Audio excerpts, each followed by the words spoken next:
Welcome everyone once again to the Matri Satsang of Sri Anandamayi Ma in the presence of her paduka that she wore on her feet.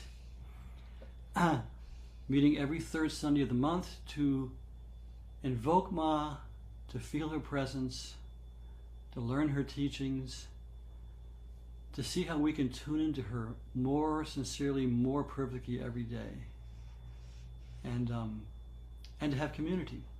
That's our intention, our sankalpa. So, just in thinking about Ma, it's such a wonderful thing. Just the very thought of Ma pulls our thoughts, our minds to a higher level out of our endless loop of boring thoughts that we're persecuted with day and night in our minds. And the fact that someone like this could live on earth, someone so perfect and someone so really literally divine. I mean, just the appearance of divine consciousness in a human body that moved and walked among us for 86 years, and still very accessible, very able to reach out to us and touch our hearts, as she always remind people every time she says, you can't even think of me unless I first think of you. So she's thought of all of us. This is the only reason we're here. And we should really contemplate these things. The only reason we feel attraction to her is because she chose us, and we've started to reveal herself to us. So now the responsibility rests with us and how we respond to that call, how we tune into her, because she's tuned into us. That's, for some reason, we're on her radar. But so our responsibility now is to learn how to tune our minds and hearts to her so that we can be in perfect communion with her. I saw in my own life examples of people who were in perfect communion with Ma. I met Guru Priya Didi, who was Ma's attendant for over 50 years. And her whole life and breath was Ma. There was never a thought of anything else. She traveled with Ma, she served her. I had spent many years with Swami Bhaskar Nanaji, who was Ma's main Swami, who was just Ma's arms and legs. He had totally absorbed his consciousness in the divine consciousness of Ma. And to be with him is incredible. He just moved and taught. He was literally Ma's presence. I saw Swami Paramananda, who was, and again, one of Ma's main Swamis, who was a living saint, who was, Ma didn't even have to say anything to him. She just thought it and he knew it and did it. So I've seen people who have attained this, and there are beautiful examples. I never met Bholanath or Bhayaji, but there are also examples. Bhayaji, a householder who just left everything and just followed Ma and lived by her khayal. And Bholanath, her first disciple and husband, who sometimes argued with her. Sometimes she would say, how much more can I take from you? but to the end, really attained an amazing state through her grace. So those are our examples. Let's be like that. So we always say that we started this satsang also so we can have community among ourselves, people whom Ma has touched.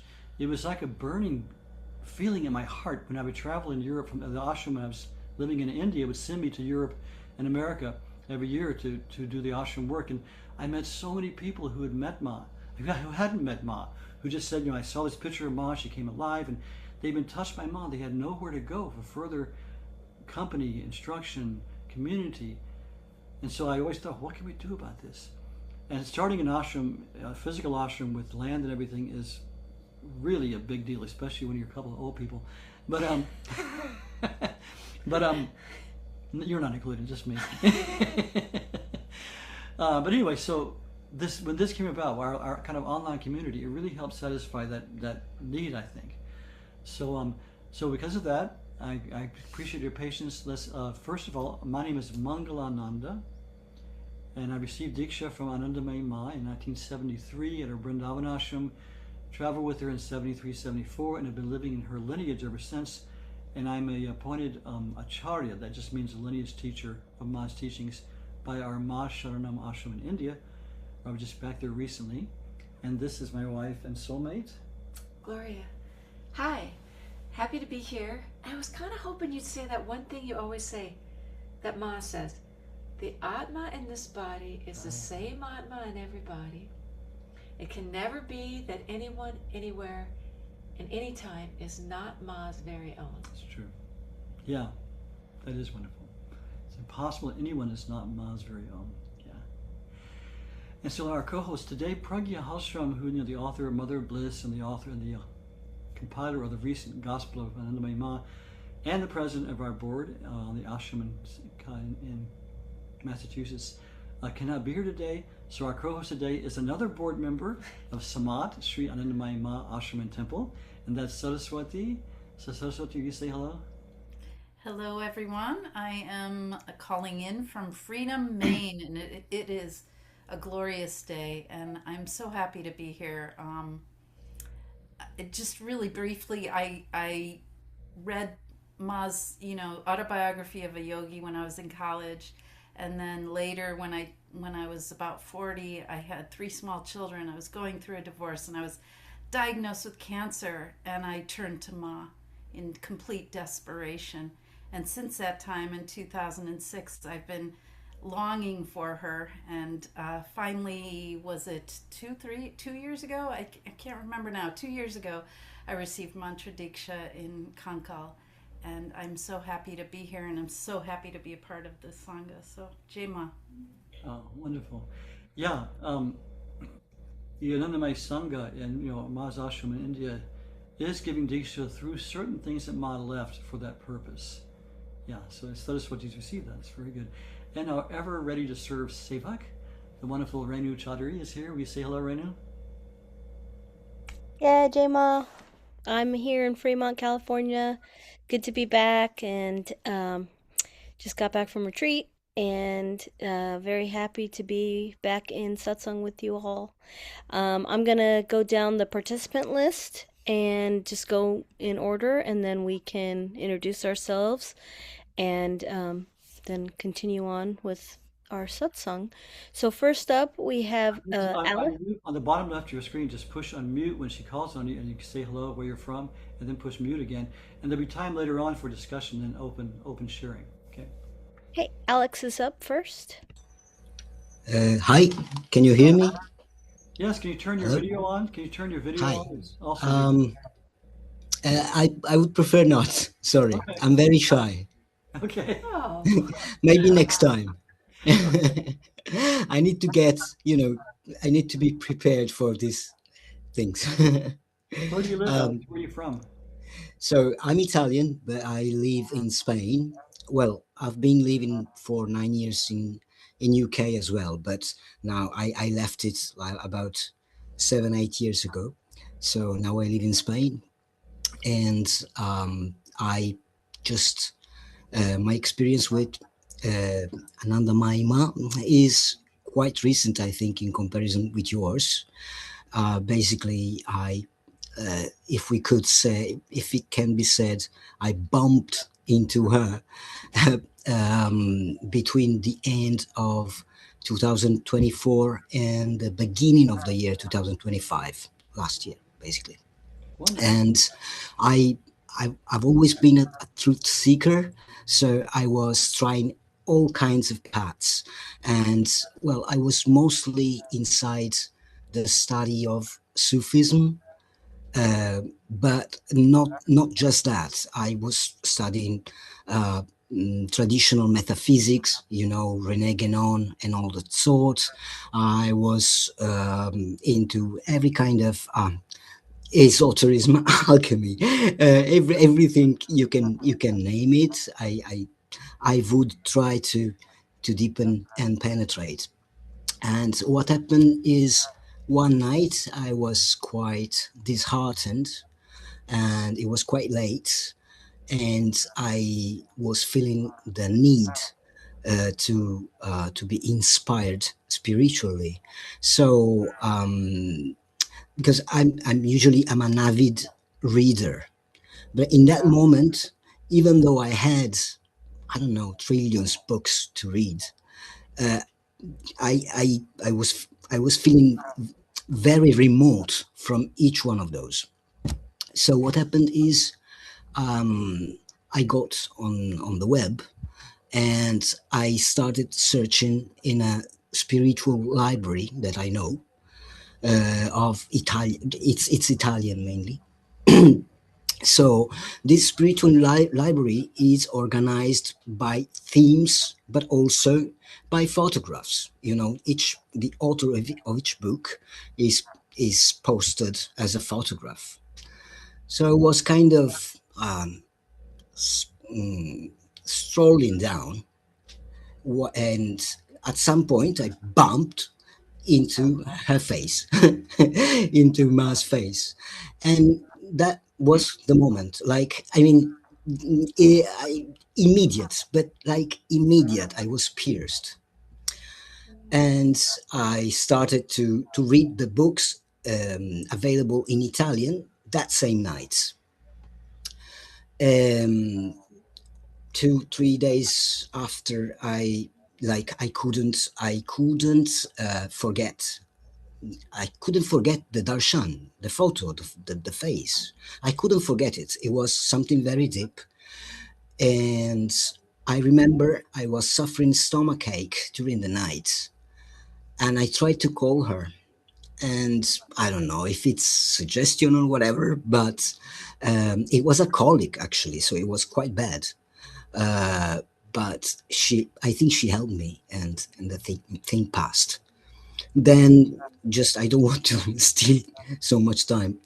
And then progressively has been, a crescendo, and I've started to read all the documentation available about her, from Baiji to Guru Priya Devi to Have you read the book I wrote about her? Atmananda. Sorry, Have you read the book I wrote about her? It's called A Goddess Among Us. the A the Goddess sorry. Among Us. See, I've read it. I've read loads. I've read Lanoi, Atmananda, Good. Ariram Joshi. I loved Ariram Joshi document about. I read the two books of Anil Ganguly. Um, what now I don't have the names, but Desjardins. Where I read. If you say it, I probably read it. Vitika Mukherjee. BTK sì, Melita Alex, Mish. I want to stop you saying, I know it's late at night there in Spain, but please do stay with us as long as you can. At the end, we'll have, not the end, after about an hour or so, we'll have open sharing, and I want to hear more about your experience with Ma. Really and truly. Thank you for sharing Perfect. that. And I will have questions as well. Thank you. Yes, please, please. You're totally welcome. Now we just want to, we have kind of a way we Yes, move yes. through things. But thank you for sharing that. Yeah, See, okay. there's that you didn't do that. Ma did that. There was Ma says at the exact time it was right, I come to someone. So she was just waiting for you to scroll down. And she says, "Boom, hi there." Boom. Yeah. So wonderful, Thank you. very wonderful. Thank you, Alex and Jay Ma. Thank you. Welcome for so thank you for joining us. Jayma, welcome, Alex. And next we have Arpita Ji. I don't know if Robert's with her. Jema Arpita from Florida. Jay Ma, Abhita, good to see you. Abhita, Thank also you. good to see you, Diksha from Ma. I knew her back in the day. Yeah. Jayma, welcome. Next, Linda and David. Oh, good. Yeah, we live in Williamsburg, Virginia, and we met Mangalananda and Gloria the other year when they came to Virginia. We have also been to Kankal, and we first learned about Ma in the Yogananda book. Uh, Good to see you. so as We were worried about you because We've we been didn't. worried Yeah, a about you. We couple of haven't months we seen haven't you. seen you. We thought, oh Yeah. no, it's okay. Glad Yeah, you're we- back. If you would put your email in the chat so I can have a way to communicate with you. If you don't, if, otherwise, and we'll be Okay. back in Yogaville. We're going to talk about it at the end. We'll be back in Yogaville November 6th through 8th for in-person Matri Satsang. We'll talk about it at the little later. Glad you're back. Yeah, good to see you, Lynn and David. Glad to be back. yeah, glad to Sweet be souls, here. sweet souls. We love you guys. Jayma, welcome to you both. I'm so happy I've met a lot of you now who come regularly. You know, just in my travels and your travels, we've managed to touch base here and there. Jayma, welcome. And Can you then put the email Ja- on? Jacques and Jose. Next, after that. Email in the chat. Yeah, be sure and put mute yourself, David and Linda. Bottom left screen, be sure and mute so we don't get echoes. Okay, very good. Sorry, Raina, who's next? Jacques and then Jose. Gemma from Montreal. Welcome, Gemma. Jacques. Is this your first time? You look familiar, though. No, I was there maybe 2 months ago. Okay, good. I thought you looked familiar. Good. Yeah. Welcome from beautiful. Thank you very much. Happy to be here. Bienvenue, welcome. And Jose is next. J-Ma from Miami, Florida. Jama Jose. I think this is your first time, right? Actually, I came for the birthday party. That was my first time. Oh, okay. Oh. Good to see you. Welcome, welcome. See you We have too. other people in Florida. Maybe you'll get to know them. Janet and David and several. Harpita is also in Florida, so maybe we'll all get together someday. Very good. J-Ma, welcome, Jose. And next up is Kathleen. Kathleen from New Jersey, J-Ma. Jama. Gemma. Good to see you, Kathleen. J-Ma, welcome, Kathleen. And Bhavani just joined us. Jayma from Woodside, California. Jama Bhavani. Gemma. J-Ma, welcome. And Lonnie up next. This is Lonnie from Murfreesboro, Tennessee. Good to see you, Lonnie. Take Jama, care, Jama. J-Ma, welcome. Our neighbor Michael Zeev. J-Ma, Michael from Sebastopol, California. Very good to see you, Michael. Likewise. J-Ma, welcome, Michael. And Nishkala up next. Hi, everyone. Nishkala from Ithaca, New York. Good to see you all. Jama, Nishla. Very good to see you. Jama. J-Ma. J-Ma, welcome, Nishkala. And then PK Tiku.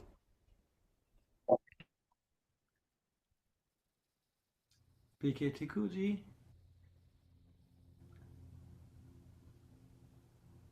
Bye. Bolier.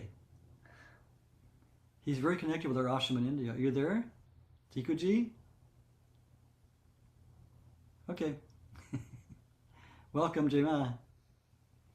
He's done a lot of work with our ashram in India. Very wonderful sevak. Okay. Welcome to Tikuji. And then aloha to Sarah. Welcome.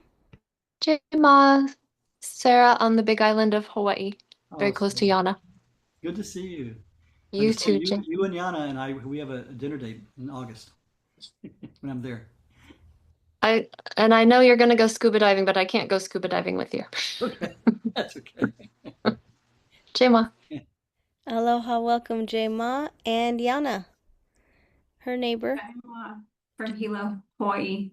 Jai Ma, Yana. I look forward to seeing both of you soon. And I don't think I've missed anyone, but if Anybody I not get called? Well, this is so wonderful. I mean, this means so much to me, and I think to all of us. You know, we really are a community through the amazing efficacy of modern technology. We can really be together, even though we're so far apart, and think of Ma together, and really talk about common ground. If our common ground is Ma, that's the foundation of the universe. So obviously, we're going to all be one. We all are one in Ma's family. So good to see everybody. As always, we'll start with Ma's own words of reassurance that she was with us before we were here. So,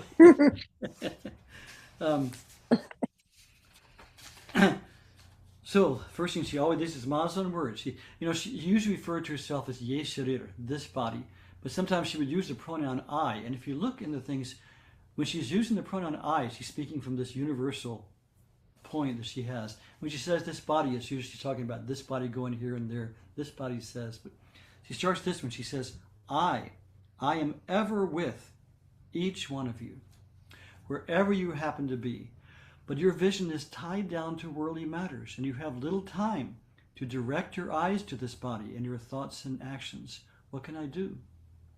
The divine frustration of God, they were just not paying attention. But know it for certain that whatever you do in thought and deed, whether you are near or in distant lands, even Spain, never escapes my loving attention. Let me try that again. Know for certain that whatever you do in thought and deed, whether you are near or in distant lands, never escapes my loving attention. Just as at a flash of torchlight, your faces gleam forth in their bold outlines, all your facial expressions appear in my mind when you meditate on me, or talk about me, or sit down to pray to me. So of course, Ma thinks of us first, but then if we respond and think of Ma, our faces are in her mind, in her universal mind. It's amazing to think. She says, for this body, the question of accepting or declining anyone does not even arise. At all times and under all circumstances, at all times and under all circumstances, in inspiration and in dryness, this body remains and ever will remain with everyone. It's impossible that we separate from Ma. Let me read the one you were talking about.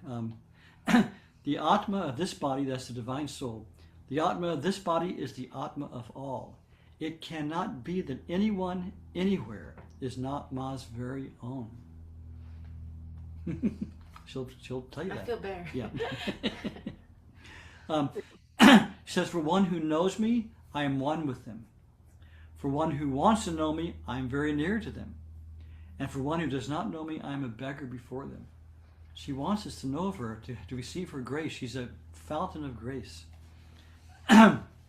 She says, you ask me if I love you? You may or may not be able to be without me, but I simply cannot do without any of you. Because every one of us has an integral part in the universe, and Ma is pervading everything. So if one person doesn't exist, the universe collapses. It's not an exaggeration. So with Ma, everything is a part of everything. So we are an integral part of her, and she's always aware of us. She says, I am the visible embodiment of the pure aspiration of all true spiritual aspirants. Think about it for a minute. I am the visible embodiment of the pure aspiration of all true spiritual aspirants. So if we've ever longed for God, Ma is there specifically for us. She's the embodiment of that longing. She's the fulfillment of that longing. She came to fulfill that longing. She says, I do not wait for your spiritual readiness. Like the flowing river Ganges, I go on bestowing my compassion on all. These are rare quotes because Ma usually was very, I wouldn't say shy, she hid herself. But sometimes she would speak very openly like this. And she said, if this body behaved with you like an omniscient being, none of you would come near me. So she would always say, how are you? What's going on? Where'd you? She knew it all already. Whoever has once, this is very much with Alex in Spain, was saying, whoever has once been drawn to love this body will never succeed in wiping out its impression, even despite hundreds of attempts to forget Ma. This body does not and never will leave your thought. So once she makes that touch on the soul, we can never forget her, even if we try. But let's not try. Here's a few more. A few more of great people who had the vision to see even more of what Ma was. In Pondicherry, the mother, she was the mother of Aurobindo Ashram, once remarked to a visiting devotee, there is a woman in North India who does not belong to time. She is vast and empty like the sky, yet full like the ocean. One day she will dissolve into that silence. That remark was later confirmed by Sri Dilip Kumar Rai, who was the Shishya of the mother and Sri Aurobindo. This is one of our favorites. This is this great saint, Sitaram Das Omkarnath, who lived in the same years as Ma, and considered rightly so, one of the greatest saints of India. He still has like 45 ashrams. I've met his successor. I unfortunately did not meet him in his lifetime, even though he came to Ma. He came to Ma a lot, and they just loved each other because they were both just in perfect, super conscious experiences, and so they were so one. He says this. He says, Ma is not far from you. She ever resides in the inmost recesses of your heart. Ma is the eye of your eyes, the ear of your ears, the word of your words, the life of your life.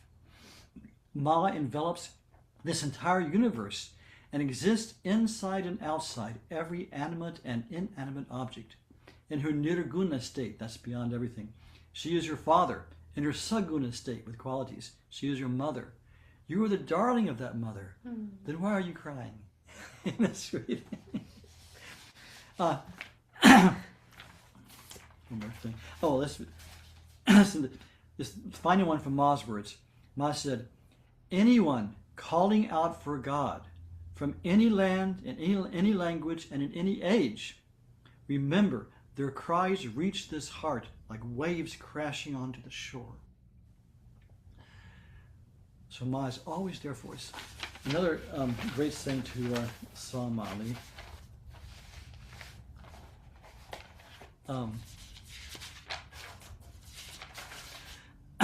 Balananda Brahmachari was a very great saint of his time in the early 1940s, I think, maybe 1930s. No, probably the 1930s.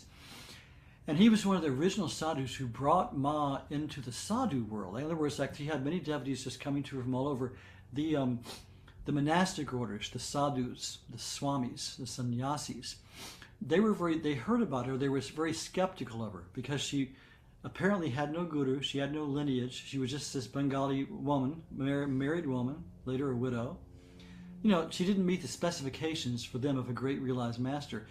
This Balananda Brahmachari had the vision. He saw who Ma was. In fact, he says her. She appeared to him many times before he even saw her in person. But he brought her out. He called a big. He was very respected in the sadhu world in India. He had a big ashram, and he called a meeting of all the heads of the different monastic orders and all these great monastics of that time. He didn't tell them this. He called them, and the secret guest star was Anandamayi Ma. He brought her. He said, "Ma, just come and talk to us some." So Ma sat there, and there was this big meeting, and they were all just in front of Ma, and Ma was just silent. She was just sitting in herself, you know, and they were kind of looking at her. And then it said, "What get them is," she suddenly just started laughing.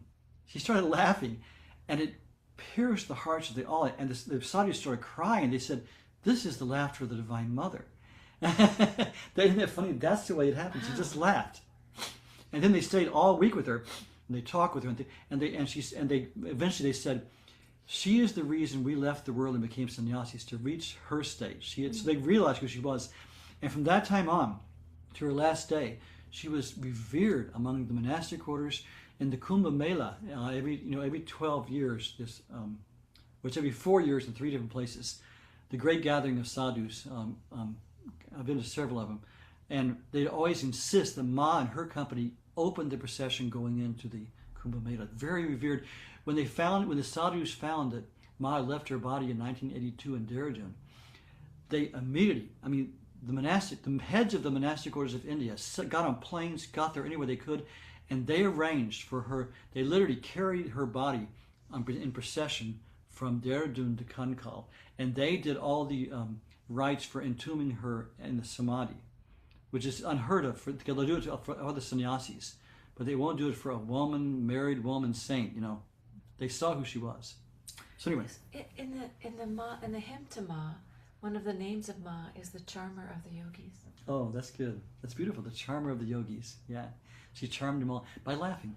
So anyway, this is Balananda Brahmachari. He was the one who first broke the ice of the sadhu community with Ma.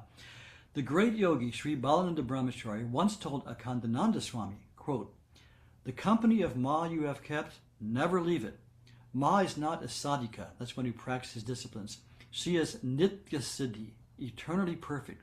She is born for some work and will leave as soon as that work is completed. She doesn't have to do any kind of sadhana bhajan." That's spiritual practice. And then it says, in 1926, Ma was invited by Balananda Brahmachari in his ashram. I think this is their first meeting. After Pranagopal Babu showed a picture of Ma to his guru, Sri Balananda. Ma and Balananda Swami physically met for the first time at Dhyan Mandir. Balananda Brahmachari was flooded with delight and exclaimed, "Ma, I have already had several visions of you. Now you are here giving darshan in your material form." Swamiji treated her like a child and fed her with some fruit. Next day she was invited again when Swamiji gifted her a rudraksha and a red dress. That's the holy, mala that we wear. A kirtan was on, and Sri Ma was dancing as Swamiji watched in admiration. Ma placed her hand on Swamiji's head and took him aside to the Dhyan Mandir, where the two were in deep seclusion and utter conversation for a long time. That was like the first meeting. Beautiful. So we're going to read a lot about Ma. We're going to have readings from different books, so we'll be using our intellect in a certain way to kind of think of Ma. But let's now think of Ma with our hearts and sing to her